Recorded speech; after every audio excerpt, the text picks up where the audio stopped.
You're listening to an Airwave Media Podcast. Yeah, they've got the impossible job of trying to satisfy people who are at war, right? Or at least to be seen as trying to look out for the interests both of their enslavers and the enslaved people below them. And so it's this constant balancing act where they're choosing from a range of bad options and having to kind of decide which side of that struggle they're going to come down on really throughout every individual day.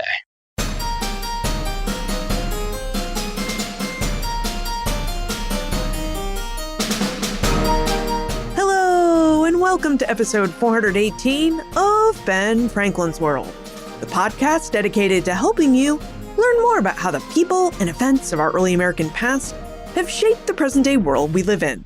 And I'm your host, Liz Covart. We often learn about slavery in early America through broad economic or political terms. Terms like cotton, sugar, markets, or even revolutions. But what happens when we turn our focus to the lived experiences of enslaved people themselves? What did slavery look and feel like on the ground? What did survival look like day to day? And what do we make of the enslaved people who were forced into positions of authority over others, like the plantation drivers who were tasked with extracting labor from their fellow enslaved workers? Randy Brown is an award-winning historian and a professor of history at Xavier University. He's also the author of The Driver's Story: Labor and Power in the World of Atlantic Slavery. Randy is a specialist in the history of the Atlantic slave trade and the African diaspora, and today he joins us to investigate the driving system of plantation slavery. Now, during our conversation, Randy reveals how the labor regime of plantation slavery developed and how it functioned from the bottom up, especially through the system of enslaved drivers. Why enslavers placed such high demands and often brutal expectations on drivers to control and punish their fellow enslaved people. And how drivers negotiated impossible choices as they tried to survive within and sometimes subvert a system designed to dehumanize them.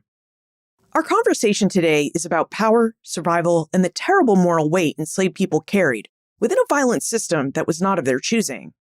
We'll be approaching today's topic with care and from a belief that enslaved people were more than just laborers or property. They were human beings who exercised agency, made decisions under duress, and left behind histories worth honoring. But before we turn to this conversation, I want to take a moment to thank you. Yes, you, because curious minds like yours are the reason that Ben Franklin's World exists. This show is listener-powered, and your support makes all the difference. So if you enjoy exploring early American history with us, and you'd like to keep this podcast going strong as an independent production, please consider making a donation. Every contribution helps me, Joe, and Karen continue to bring thoughtful, accessible history to listeners just like you all around the world. And it's easy to make a tax-deductible donation. Just visit benfranklinsworld.com/donate. That's benfranklinsworld.com/donate. And if you've already donated, thank you. Your generosity fuels this work, and we just couldn't do this without you. So thank you for making this podcast possible. Okay, are you ready to explore the world of plantation slavery and its driving system? Let's go meet our guest historian.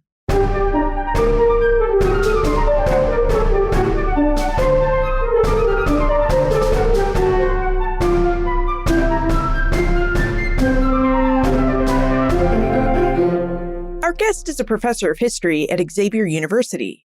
He's a specialist in the history of the Atlantic slave trade in the British Caribbean and teaches courses on the African diaspora, slave rebellions, the transatlantic slave trade, and colonial North America. He's published 2 books on these subjects, including Surviving Slavery in the British Caribbean, and, most recently, The Driver's Story: Labor and Power in the World of Atlantic Slavery. Welcome to Ben Franklin's World, Randy Brown. Thanks, Liz. I'm happy to be here. And we're happy to have you, Randy. Now, your book, The Driver's Story, sets out to answer one of the most enduring questions in the study of Atlantic slavery. How did enslavers manage to extract so much labor from the people they enslaved in the face of their relentless resistance? Randy, before we try to answer that big question, would you help us understand slavery in the broader Atlantic world? In recent years, it has seemed to me like historians have viewed slavery mostly in economic terms. And mainly I mean by that in terms of the economics of labor, the Atlantic trade, and plantation management. So would you tell us why historians have turned their attention to the economics of slavery or the business side of slavery, and remind us how they studied slavery before they turned to those economics? Sure. And you're absolutely right that there's been a lot of work in recent years on what we might think of as broadly the economic history of slavery and of the slave trade. And I think it's important to know how slavery worked as a business. But I've got to say, my main interest has really always been on the experiences of enslaved people themselves, rather than kind of how the system worked as a whole. And in this book, what I'm trying to do is focus on drivers to look at the labor regime of Atlantic slavery from the bottom up, to try to see what that meant for enslaved people themselves and their day-to-day lives. Drivers were enslaved people, usually men, who were appointed by white plantation authorities to supervise, manage, and punish other enslaved people. And that role trapped them between the insatiable demands of planters and the constant resistance of other enslaved laborers, essentially putting them at what the historian Vincent Brown has described as a never-ending war between the enslavers and the enslaved. And so for me, to better understand that struggle, I decided to focus on a series of questions about drivers' predicament, their motivations, their struggles. I wanted to know what strategies they developed to try to balance the competing pressures from above and below, to understand why anyone would want to be a driver in the first place, to see how maybe African ideas about leadership and family life might have shaped the way drivers understood their social role in the slave community, and finally to see what roles drivers played in resistance to slavery, including slave rebellions. So for me, this was a book to try to kind of zoom in on the day-to-day lived experience of this kind of wider economic system, rather than look at it from a sort of kind of panoramic or macroeconomic view. And how have other scholars within the field viewed slavery? Do they view it like you in terms of individual experiences within the institution of slavery, or are they really mostly interested in the economics of this system of labor? That's a hard question to answer. It's a good question, but the field of slavery studies has, for decades, long before I was alive even, been full of all these debates about exactly what perspectives we should center. And I think we're continuing to see that right now. There continues to be microhistorical and biographical approaches to look at individual people and events. At the same time, there are these massive, sometimes quantitative data sets. Think of something like the Slave Voyages, the Transatlantic Slave Trade Database. And I think we're really at a moment where we're continuing to debate the advantages and disadvantages of these two different approaches.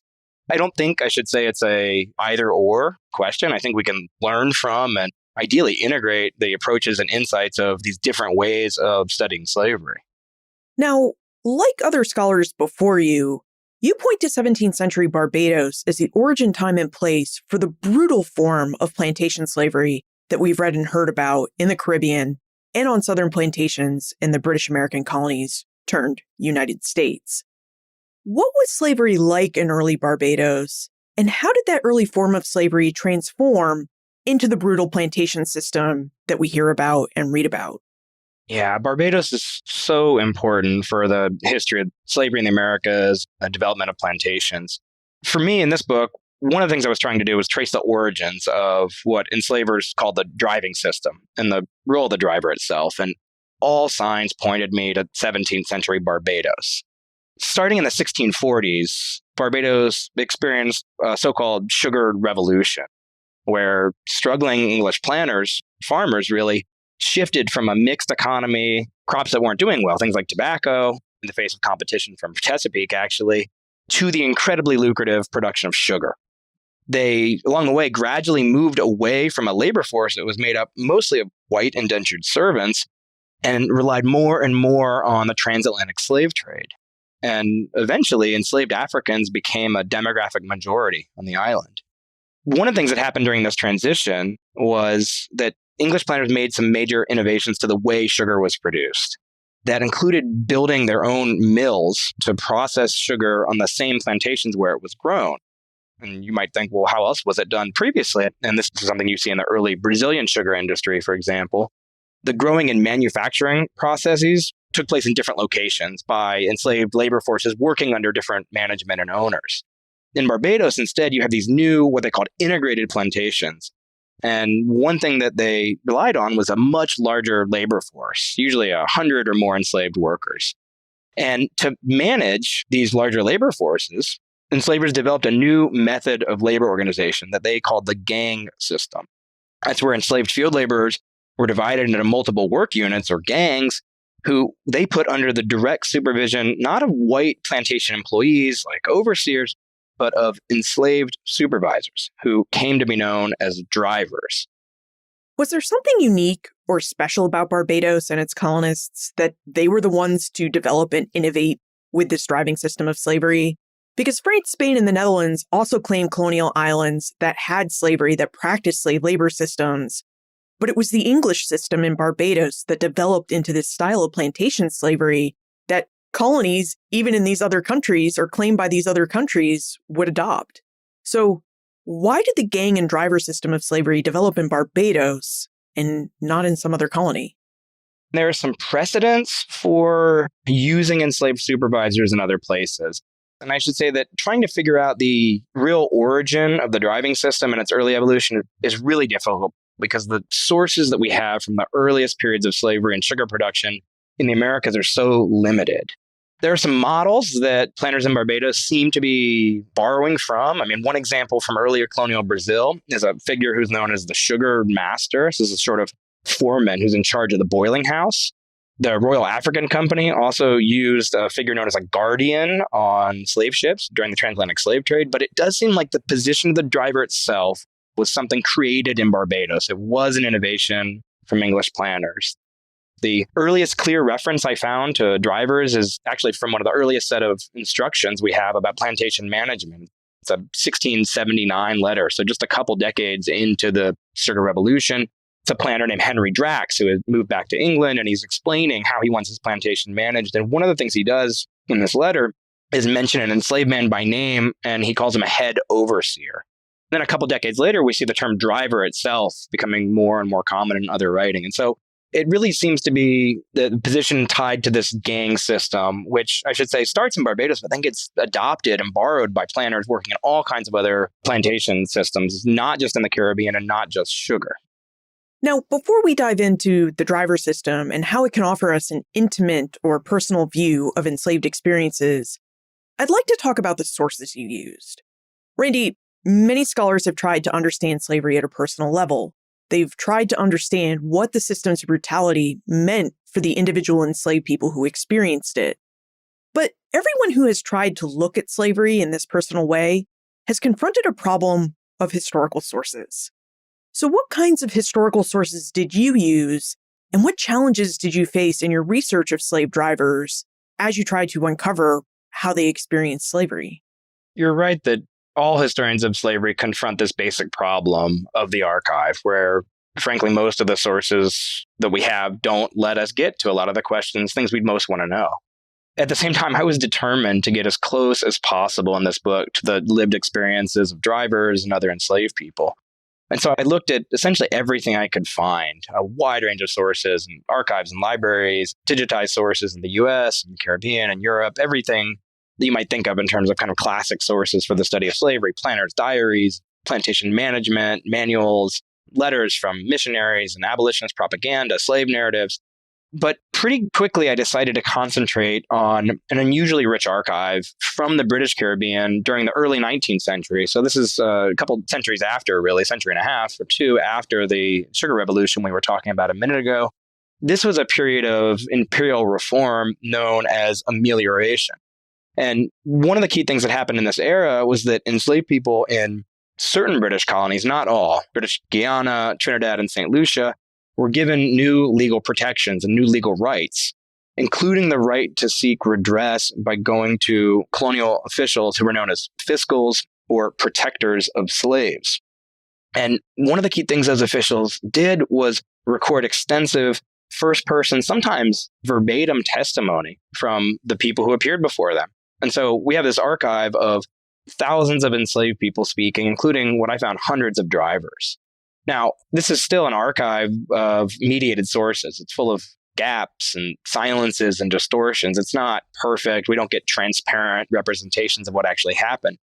But in my view, it gives us an unusually raw, intimate view of the driving system, where we actually see some version of the voices and perspectives of enslaved people themselves in one of the largest slave systems in the Americas. Now, it's one thing to think about the driver's predicament in the abstract, or to see that through the lens of planters' kind of idealized view of what a driver did. It's a whole other thing to read agonizing testimony from a driver, describe what it felt like to be flogged for not getting the gang he supervised to cut quite as much sugarcane as the owner demanded, or to read a complaint from an enslaved woman who's 5 months pregnant and couldn't keep up with the pace of work, only to have a driver beat and kick her so that she miscarried. And so these are the kind of glimpses of drivers' lives we get from this archive, and that's why I chose to spend so much time on it. It sounds like you experienced another problem that many historians of early America face, which is you needed to visit numerous archives around the Atlantic world, in Europe, the Caribbean, and the United States, which sounds really glamorous, but it's actually a lot of work. So I wonder if you could discuss the types of sources that you found in these different archives and how you approached them. You just mentioned that you used a lot of sources from the British fiscals who were employed to keep track of the problems created by slavery, which forced them to conduct a lot of different interviews with enslaved people who discussed their concerns and issues on different plantations. So how were you able to get at the voices and experiences of slave drivers when their interviews were mediated and written down by these white fiscals, who you mentioned in the driver's story often truncated and modified what enslaved people told them? It's key to remember the context in which this archive is produced. There's a way that enslaved people, when they're going to complain, have a kind of narrow range of options. They know that they can only complain about things that would be an actual violation of the law. So, for example, I was flogged beyond the legal limit. I was given too many lashes. Or I was worked on a day or a time that I wasn't supposed to legally work. And so there's already a way that the legal protections people have, which have to do with working conditions, which have to do with punishment, shape the types of stories people end up telling. Even then, there are kind of ways where people end up discussing things that, maybe they shouldn't have or don't seem relevant. And I found those especially revealing. Now, that's not what the legal authorities are really interested in. They're reading these cases very differently than I am. They're trying to figure out, was a law violated? And if so, what sort of punishment, if any, should plantation manager be fined? Is this person telling the truth? One thing I was struck by was the kind of construction of a moral economy, where even under these dire conditions, everyone is trying to set some limit on the physical violence they're willing to tolerate, to establish some standard of what seemed like a reasonable workload or what was entirely unreasonable. There are also major gaps in these. I mean, one thing that I found in these sources is an almost near total absence of female drivers. And that was really revealing. It led me to look to other kinds of evidence. And I knew from other sources that enslaved women played an important role as drivers. There were not nearly as many women as men who were drivers, but especially in terms of supervising what was known as the children's gang. These are enslaved children entering their first working years. They don't show up in this archive. And I found literally 2 or 3 enslaved women out of these thousands of complaints involving drivers. So that's kind of one specific example of a gap or a silence that we don't see in these records. Well, let's dive into the driving system. Randy, you told us that the system of labor developed in Barbados, but how did it actually work? Would you give us a detailed account of what the driving system was and how it worked on the ground? At the most basic level, it was a mode of labor organization. You would see this primarily on large plantations. And it meant that enslaved people were working under the direct supervision of enslaved supervisors, drivers, not plantation overseers or managers who would be above the drivers. As you noted, it became common, associated with Caribbean sugar plantation, but eventually became common throughout plantation societies. If you take a typical plantation in the Caribbean, though, you might have anywhere between 100 and, say, 300 people, and they'd be divided into 3 basic gangs. These gangs were composed of people who had more or less the same age, physical condition, and perceived labor capacity, because one of the things that the gang system was supposed to do was to set a collective pace where everyone worked at the same rhythm. Each of those gangs, in turn, would have been supervised by 1 or more drivers. So your first gang, you'd have the most able adults who did the hardest physical labor, like digging holes to plant sugarcane. That would have been supervised by the head driver, the most senior driver on the plantation. Your more junior drivers, sometimes called second drivers or underdrivers, would supervise the second and third gang.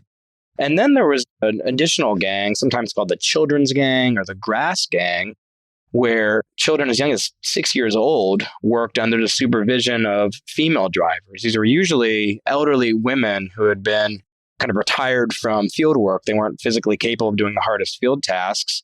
At the same time, you had a whole range of supervisory positions outside of the field where people who were assigned to trade work, like carpenters or masons, or people who worked in the boiling house or the distillery, would work under drivers or other enslaved supervisors who were sometimes known as heads.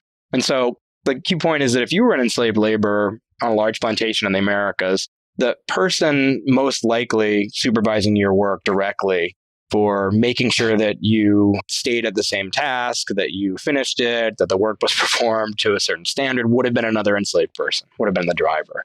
That would also be the person you would go to try to renegotiate labor expectations, to ask perhaps that they might advocate for you by trying to get a bit more food or a little more time to rest.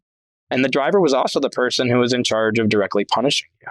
That's really interesting because I think in our historical imaginations, we tend to picture enslaved people out in the plantation fields doing whatever agricultural work needed to be done, but they're under the supervision of white overseers. When we tend to look for supervisors out in the field, in our imagination, we see white people. But what your research indicates is that no, in fact, the majority of field supervisors supervising this labor were actually other enslaved people. That's absolutely true on these larger plantations. Now, in a smaller slaveholding, so if you think like of people working on a farm in New England, for example, or even your smaller kind of mixed farms in the Chesapeake, not your very large tobacco plantations, we're not talking places like Mount Vernon either, you would have people working under direct supervision of their enslavers. But yeah, by and large, most people working on large plantations would have been working under a series of other enslaved people, and then a complex hierarchy of white authorities from overseer to manager, maybe a resident planter, often an absentee planter in Europe above them. So it is a more complex hierarchy, I think, than we sometimes imagine. It also begs the question of how and why white enslavers were able to trust these enslaved overseers to keep their plantations productive and running. So how did white enslavers develop this kind of trust in their enslaved workforce? Yeah, I appreciate the question, though. I would push back. I don't think trust is maybe the right word here. Now, planters absolutely relied on drivers. In pretty much every plantation manual I read, they were surprisingly candid about just how much they depended upon drivers. I remember one planter from Jamaica describes the driver as the life and soul of the estate. And they clearly saw the driver as the key to labor coercion, labor extraction, and their own security and safety even. But white plantation authorities were relentless in surveilling drivers, in punishing them for any perceived faults. Drivers had to constantly be coerced into doing the job that their enslavers wanted. One example of what this looks like in practice is something called the tally stick. This was a little wooden stick where drivers carried it into the field and they made little notches as a certain quantity of labor got done. They finished a particular row, they got another bushel of sugarcane loaded, and then they would have to take these tally sticks and then show them to the overseers or managers above them. And if those tally sticks indicated that drivers were falling short, that the people under them weren't being pushed to work hard enough or fast enough, then drivers would often be humiliated. They'd be yelled at. They'd often be whipped. Sometimes they'd even be demoted. And so that's just one example of the kind of surveillance and pressure drivers are under. I found that drivers were trapped essentially in the same violent system of labor coercion that other enslaved people would. The other thing I'd say is that there are plenty of ways that drivers pushed back and resisted their enslavers, resisted the labor regime, which I'd be happy to talk about. That would be great, but let us first talk about who worked as drivers. And actually, since we seem to be at a moment of transition, let's take a quick moment to thank our episode sponsor. If Ben Franklin's World has deepened your understanding of early America or sparked your curiosity, please consider supporting the show. We're now independently produced by Clio Digital Media, a small nonprofit I co-founded with fellow historians Joe Edelman and Karen Wolf. There's no big institution behind us. We're just a team of 3 historians with our deep love of history. Your donation is tax deductible and directly supports creation of new episodes, expert conversations, and the kind of trustworthy history that you value. If every listener gave just $5, we'd be fully funded for the year. So please visit benfranklinsworld.com/donate to make your gift. That's benfranklinsworld.com/donate. Thank you so much for your support and for being a part of our story. Randy, drivers seem to sit at the heart of the driving system. So who did white enslavers imagine would serve as drivers? You mentioned that both men and women could work as drivers, But did enslaved men and women desire to become drivers and seemingly move up within the driving system ranks? Yeah, and I think the key here is to remember the context in which everyone's working. When we talk about someone who would want to be a driver, would see this position as preferable to being a field laborer, we got to remember that, especially in the Caribbean, plantations were death traps. Most people knew that they had no real chance of becoming free, of escaping the plantation. And so what I found, this is something I argued in my first book, is that most people were focused on trying to find ways to get by and to survive. And what I think was obvious to them, and I certainly found in my research, is that one of the best strategies for surviving, for prolonging your life, was to become a driver. And that's because the position came with some really important practical or material advantages, starting with the fact that drivers didn't have to do the same field work. The physical toll that field work took on people was really incredible. Drivers also got better clothing, they had more secure housing, and maybe most importantly, they got food, much better qualities than other enslaved people. Now, these were some of the main incentives enslavers offered the people that they appointed as drivers, and they might seem sort of insignificant, but in a world where people were living very literally on the brink of death, collectively, these marginal advantages had a huge impact on the quality of drivers' lives. I found that while field laborers usually died by their early 40s, drivers often lived into their late 50s or 60s. The other main advantage or marginal advantage of becoming a driver had to do with the social benefits that came with the position. And you see this in drivers' unusual success in building families, sometimes remarkably large families. Now, in most Caribbean plantation societies, enslaved men found it really hard to establish any sort of long-term relationships with enslaved women. Part of the problem was simply demographic. In societies that relied on the transatlantic slave trade, there were many more enslaved men than there were women. Now, drivers stood out here. They were much more likely than other men to be married, to have children, and even more strikingly, drivers often had multiple wives. This was something that African men aspired to do, but something that most of them never managed to do in the Caribbean.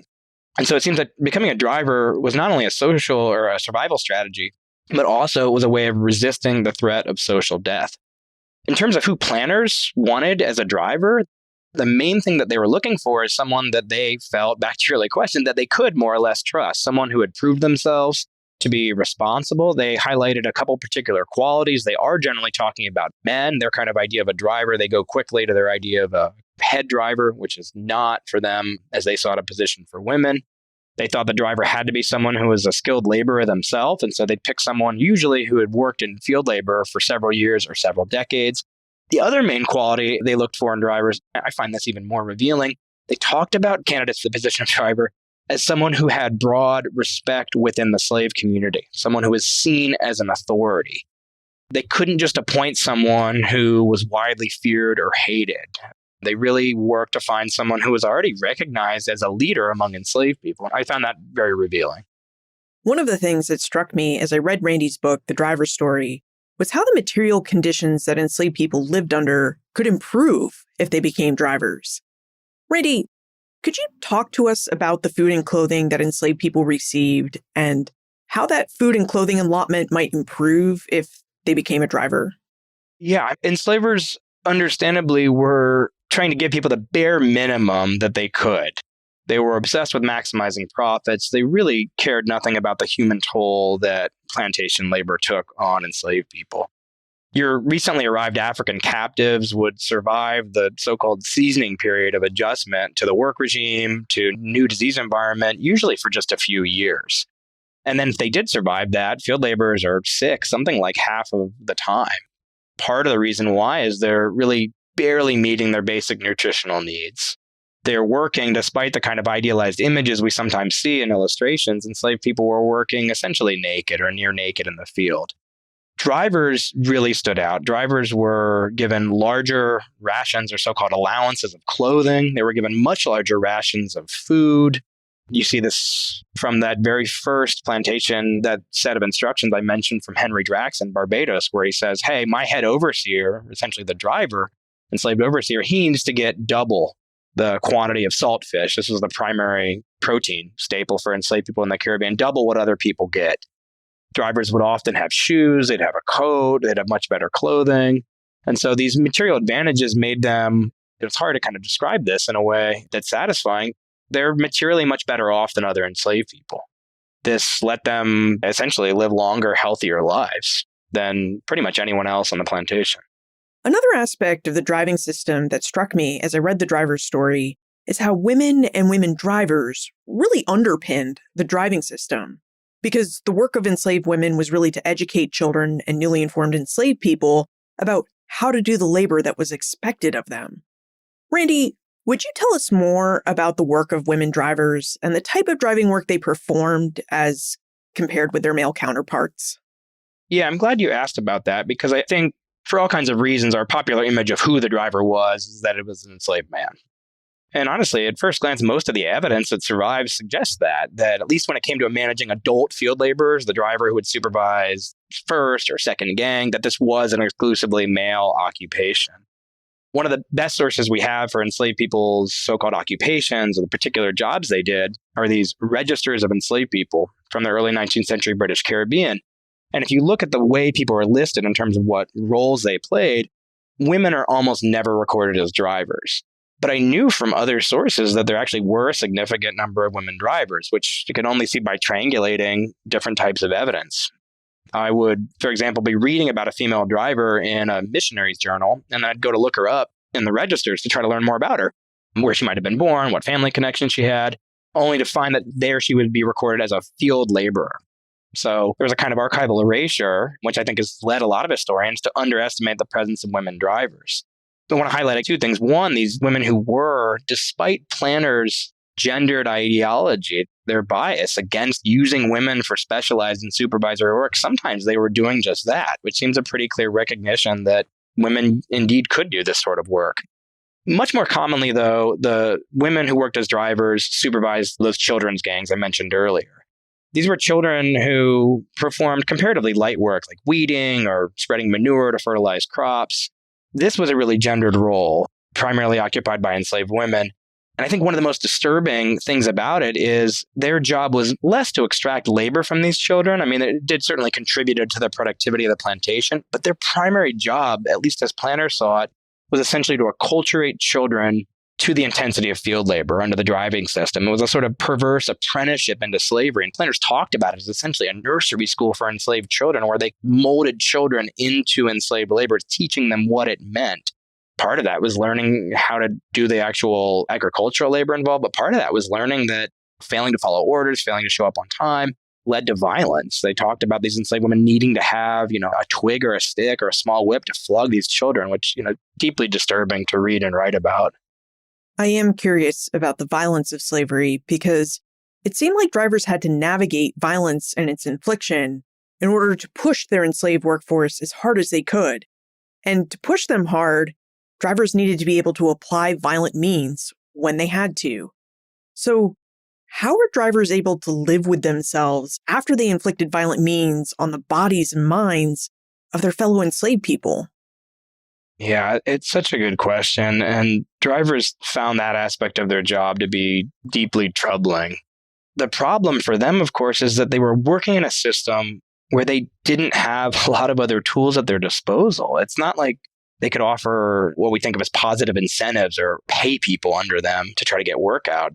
Enslavers gave them basically crude tools and demanded them to use violence and terror to try to keep other people in line and extract labor. When drivers talked about the violence that they inflicted on their fellow enslaved laborers, they often justified it by essentially pointing out that they had no real choice. One of the best known examples of this, at least that comes to mind for me, is Solomon Northup, who listeners might know from 12 Years a Slave, which actually doesn't talk about his role as a driver, but that's a different story. Northup explains in his memoir that when he carried his whip into the field on the Louisiana sugar plantation where he was a driver, he knew that he had to use it and be seen using it, or otherwise, at the end of the day, he was going to be flogged himself. And other drivers said the same thing, and I saw this time and time again, cases where drivers, for whatever reason, couldn't bring themselves to inflict a particular act of violence, to carry out a punishment, to be quite as brutal as their enslavers demanded, and then they wound up tortured themselves, sometimes even demoted. But even knowing this, drivers still found it really hard to live with the violence they inflicted. I remember one incident where a driver in Antigua named Harry went to church service one day with his wife and other enslaved people, and he begged his fellow Christians to forgive him. He said it was awful to have to whip his fellow slaves, especially, he pointed out, his own wife and his own sister. But at the end of the day, he felt like he couldn't disobey the orders of his enslavers. And so here is one of the ways that the driving system obviously damaged field laborers, but also deeply damaged drivers themselves. I can't even imagine. And as you note in the driver's story, drivers' existence was constantly on the knife's edge as they tried to navigate between violence and inflicting it on people they counted as friends and community members. So it really seems like drivers were stuck between a rock and a hard place, and that must have been incredibly difficult. Yeah, they've got the impossible job of trying to satisfy people who are at war, right? Or at least to be seen as trying to look out for the interests both of their enslavers and the enslaved people below them. And so it's this constant balancing act where they're choosing from a range of bad options and having to kind of decide which side of that struggle they're going to come down on really throughout every individual day, with deadly consequences for going too far on one side or the other. They can't just crack down on enslaved laborers. They end up facing resistance, sometimes even killed by enslaved people. They can't just try to negotiate for the enslaved people below them and be a community leader, right? Because they're going to lose their job. One idea that I think our conversation really highlights is the fact that enslaved people influenced the way that slavery was practiced and applied on plantations. Randy, could you give us a real visual example of this? Could you tell us about the African custom of big men and how this custom informed the driving system? So the term big man was used in Africa and the diaspora during the era of the slave trade, and even today, to refer to male leaders who sought wealth, power, and status, not through the accumulation of land or other forms of material wealth or capital, but largely by claiming large numbers of what we can call, as a catch-all term, followers. And this included, but not only, wives and children. The idea of big man politics and the related idea of what's often called wealth in people helped me understand drivers' social role within slave communities, which were, as you point out, largely African. These were people who were African-born themselves, or maybe a generation or two removed from their African homelands. And I found that drivers saw themselves and were seen by other enslaved people, not just in terms of their official role as planner or appointed enforcers of discipline, but as leaders within the slave community. One of the basic qualifications for being a driver in the first place, as we were talking about a few minutes ago, was having recognized authority within the slave community already. And what I found is that once someone became a driver, one of the things they did with that position was to try to further enhance their own power and status by cultivating relationships with other enslaved people they wanted to have as followers, and by trying to build families. There are all kinds of ways that drivers did this. They took a calculated risk to try to show other enslaved people that they were trying to help them solve basic problems. Everything from negotiating with white plantation authorities to get a bit more food when people were starving, or reaching out to spiritual healers who might be able to help them figure out the underlying cause of an epidemic disease, or serving as kind of unofficial judiciaries to investigate crimes, like who might be stealing property within the slave community. At the same time, drivers used their status, their marginal material advantages to seek out relationships with enslaved women and build families. And as I think I mentioned earlier, unusually successful in doing this. They're more likely than other enslaved men to be married. They have larger numbers of children, and they're probably the only enslaved men in any particular community who had multiple wives. And so taken together, these were all different ways that drivers aspired to become big men, despite the constraints of doing so in a vastly different world than they would have lived in West or Central Africa. And for me, looking at this role helped me understand how drivers saw the position as a way to create a meaningful social role, not just to carry out their enslavers' orders and not just to survive. Did drivers have to be big men before they were drivers? You mentioned that white enslavers looked for people who already had high social standing within the enslaved community, and that was what they looked for before they selected a driver. So did drivers have to be big men first, or did they become big men only after they became a driver? Yeah, it's a chicken and an egg question with the same difficulty of answering it. I think in general, the most successful drivers were already recognized as big men.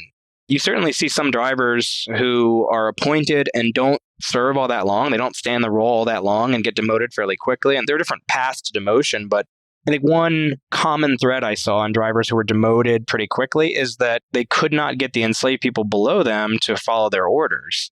And drivers can't just rely on violence. We talked about that earlier, but your successful drivers had to get some begrudging loyalty and cooperation from the people below them. And the way they did that was by trying to show enslaved people that, hey, we really are looking out for your interests as well. We're not just going to try to arbitrarily inflict violence indiscriminately on everybody. So I guess if I had to come down on one side of it, I think to be appointed as a driver probably did require that you were already some version of a big man beforehand. As I read the driver's story, my brain kept drawing references to Machiavelli's The Prince, where Machiavelli attempted to train young rulers by asking them, is it better to rule through fear or better to rule through love? And it seems that part of this knife's edge that we've been talking about is that drivers had to balance their need to be community leaders and to be seen as doing well by their community, but they also needed to be able to be brutal to get the labor they needed out of their community so that the drivers didn't get beaten or lose their jobs or endanger their families by losing those material benefits that came with being a driver. Absolutely. And what you're pointing out is this unresolvable tension between trying to be both a driver and a big man. That at the end of the day is an impossible balance to strike, and drivers can never fully resolve that. And instead, their job forces them to live with that tension and to try to convince both groups that they are looking out for their interests, that, oh, no, we're really with the enslavers. No, we really are with the enslaved people. And the reality is they're not. They're primarily looking out for their own interests, and that requires them to try to play both sides.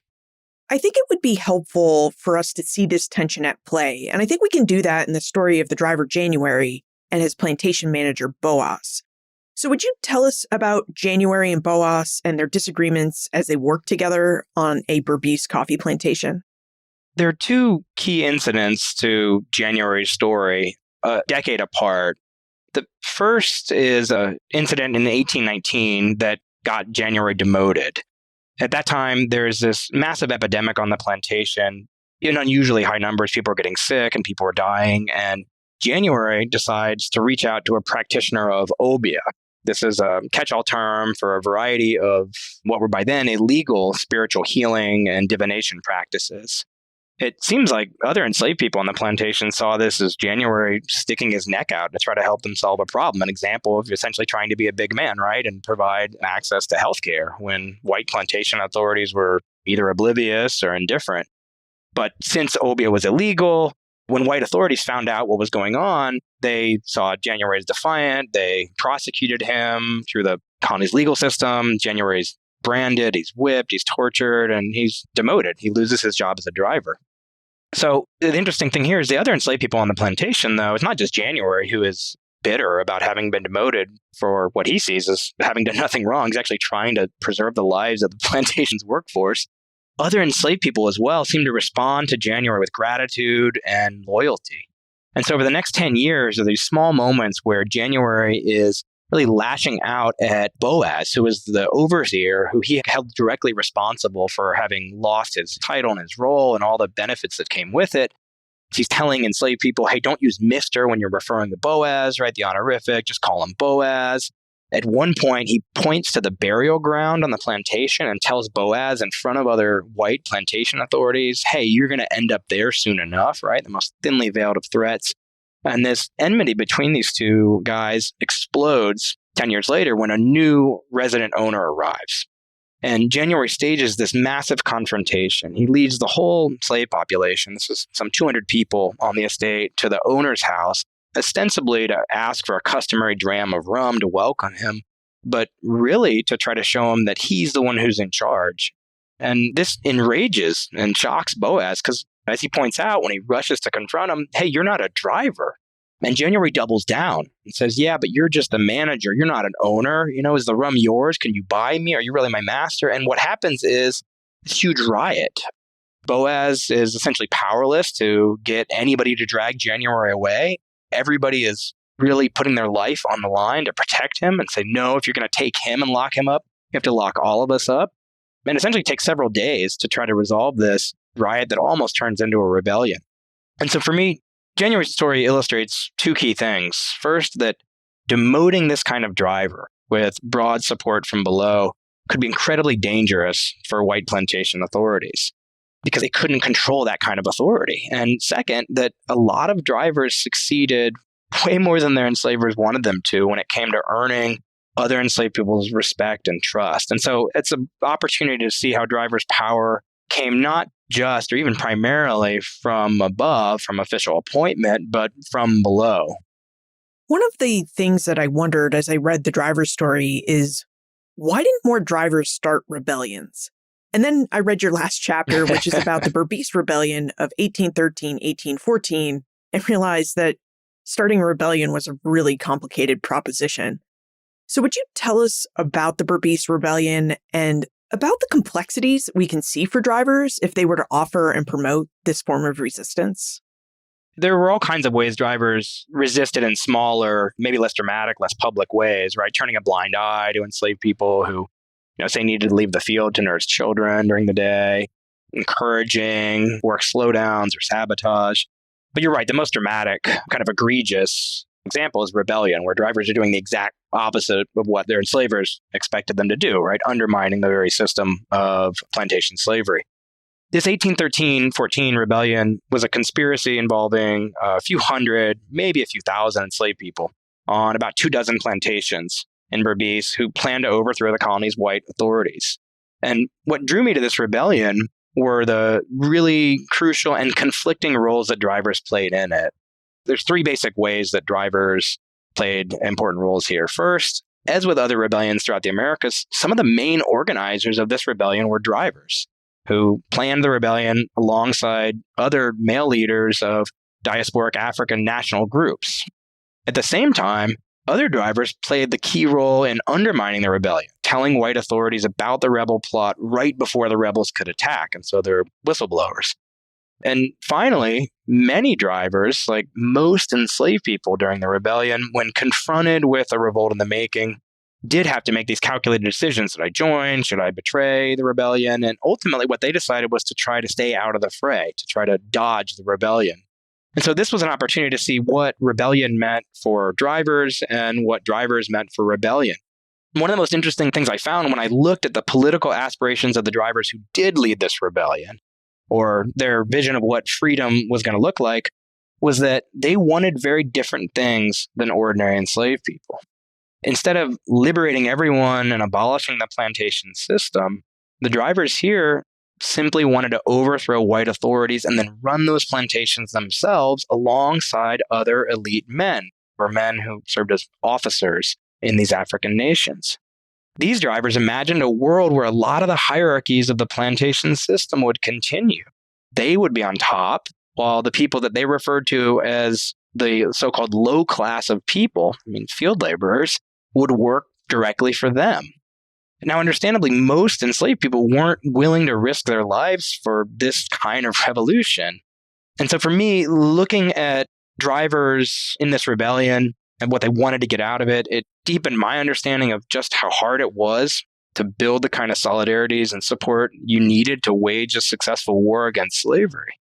Of course, if you wanted to organize a rebellion, drivers were some of the best positioned people to do that, who had the skill, who had the mobility, who could command other people. But there's a problem when their goals conflicted with those of ordinary enslaved people. This is likely an unfair observation, but as I read about the Berbice Rebellion, I couldn't help thinking that the drivers' ideas of keeping the same hierarchy that they had experienced in slavery seemed really limited. And I also wondered to what extent this limitation was really due to the example of the Haitian Revolution, where after that revolution, the hierarchical system imposed by slavery took on a similar form in the Free Haitian Society.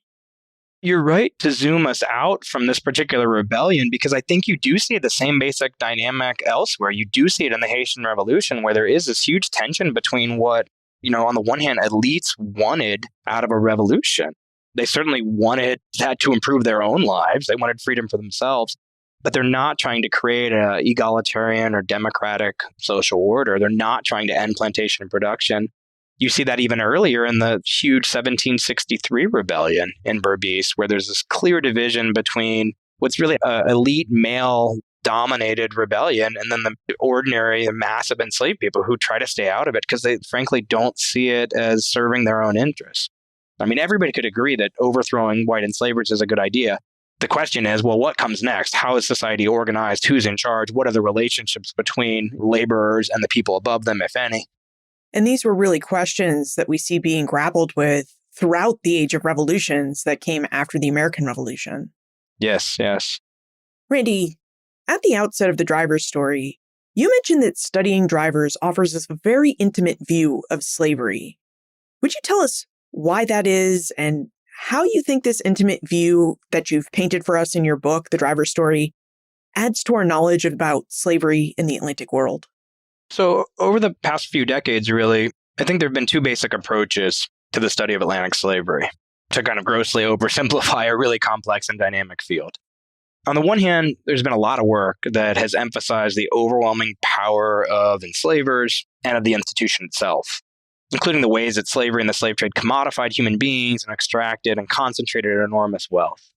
On the other hand, a lot of scholarship is focused on the many ways that enslaved people resisted their enslavers, or at least fought to carve out some small measure of control over their lives. And what I've tried to do with this book is bring these two approaches, which are not always in dialogue with each other, together by looking at the driving system and drivers. For me, understanding the drivers' world and the struggles they faced lets us see how these strategies of coercion and strategies of subversion developed in response to one another, and not as abstractions, but in the messy, often violent, everyday interactions between actual human beings. As much as I've learned a lot about the kind of overall system of plantation management, what's really struck with me as I've worked on this book and in the months and years since finishing it are the personal stories that I found in my research. The driver beaten by a manager in the middle of the field for not getting his gang to work hard enough. The woman who organized a work slowdown and then physically fought the drivers who tried to subdue her. The driver who led a delegation to the protector's office in a hopeless bid to get a especially sadistic manager fired. The driver who murdered his owner for having raped the driver's wife. The demoted driver who was so humiliated that he took his own life, leaving his family alone. Or the head driver who led his Congo nation in revolt against his enslavers. And so I've tried throughout this book to connect these larger dynamics of the Atlantic system to the everyday struggles of actual people trying to survive, to try to paint a human history of the driving system. Now, did you ever find an answer to your question of how enslavers managed to extract so much labor from the people they enslaved in the face of their resistance? Was it because enslavers helped to create adversarial relationships through the driver system? The short answer is the driving system, but that's not really an answer because the driving system is so fragile, it's so chaotic, it's constantly under attack. This is not a particularly effective system, but in the end, it's very resilient. And I had to struggle with exactly how the driving system endured so many threats against it and so many attacks, and how the slave system itself survived for so long. I mean, I think that's still a basic question historians are grappling with.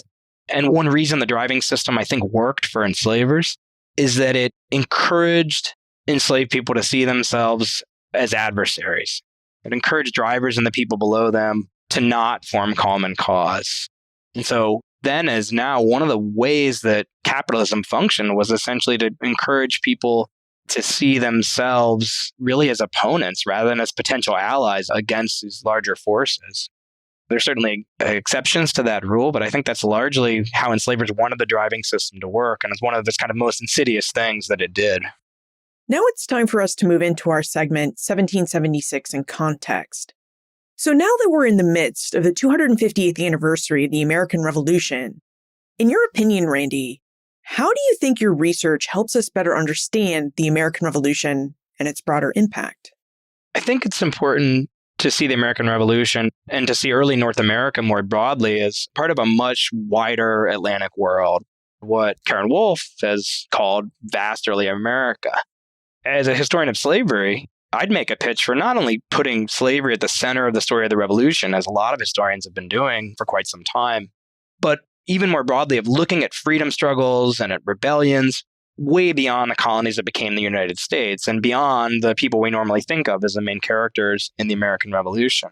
For me, one advantage of broadening that frame out is that we can see just how differently different groups of people thought about some of these basic questions and debates at the heart of the Age of Revolution, about what freedom and autonomy meant, about who should be in charge, about how men and women should relate to one another, and about what kinds of violence or sacrifices could be justified in the name of revolution. Randy, now that you've completed the driver's story, what aspect of slavery in the Atlantic world are you researching and writing about? Oh, probably too many things at the same time, to be honest, but I can tell you about one project that started to take shape, at least the kernel of an idea for it, while I was finishing this book. And it's that chapter on rebellion that we mentioned a couple minutes ago. While I was working on that, one of the things I found that was really surprising was a series of connections between different rebellions and conspiracies in Guyana over more than half a century. It seems pretty clear that enslaved people there remembered what, to me at least, were surprisingly specific details about previous rebellions, previous rebel leaders, about what happened, what went wrong, about lessons they could take from earlier struggles. Some of those connections and memories did make it into the book, like how enslaved people in 1813 remembered the 1763 rebellion, right? So 60 years later, they're taking lessons from this earlier struggle when they're trying to decide how they're going to respond to this rebellion of the making. But I found a lot more of those, and I want to look at that thread, see how these collective memories of resistance to slavery shaped enslaved people's political imagination and what particular lessons they took from the struggles of previous generations. What if we have more questions about the experiences of drivers or the driving system? Where's the best place for us to get in touch with you? Oh, I'm always happy to hear from readers. Probably the easiest way to contact me is via my website. That's randymBrown.com. There's a form on there. Sends me an email. Really happy to talk to anyone who's got questions. And that's Randy M. Brown with an E on the end of Brown. Yes, thank you. Randy M. Brown with an E. Well, Randy M. Brown, thank you for joining us and for helping us better understand the system and business of slavery through the driver's system. Liz, it was my pleasure. I enjoyed our conversation. Thanks so much. Our conversation with Randy revealed that slavery wasn't simply a top-down system of control. It was a deeply human institution that was shaped by everyday decisions, resistances, and the relationships of the enslaved. Within the plantation system, drivers occupied a uniquely fraught space. They were victims of slavery's violence, and also, at times, its agents. Now, drivers tended to live longer than other enslaved people because their position afforded them access to more food, better clothing, and opportunities to build and support families. But their survival always came with a great moral and emotional cost. As Randy showed us, the position of drivers reveals the brutal efficiency of the plantation labor system. But it also reveals to us something deeper about the humanity of the enslaved. By examining the driver system, we're able to see the need of the enslaved people to survive, to build community, to protect their loved ones, and to find meaning in impossible circumstances. This is the difficult but necessary work of history, to hold space for contradiction, complexity, and truth. Even within the most violent systems of human invention, we'll find individuals who struggled, who adapted, who resisted, and always who mattered. Look for more information about Randy, his book, The Driver's Story, plus notes, links, and a transcript for everything we talked about today on the show notes page. BenFranklin'sWorld.com/418. Friends tell friends about their favorite podcasts. So if you enjoy Ben Franklin's World, please tell your friends and family about it and help us grow our community. Production assistance for this podcast comes from Joseph Edelman, Karen Wolf, and Morgan McCullough. Breakmaster Cylinder composed our custom theme music. This podcast is part of the Airwave Media Podcast Network. To discover and listen to their other podcasts, visit airwavemedia.com. Finally, what surprised you most about the driver system? Was it the reliance that enslavers had on drivers, the resilience and the resistance that enslaved people showed, or was it something else? I'd love to hear what caught your attention, so let me know. Liz@benfranklinsworld.com.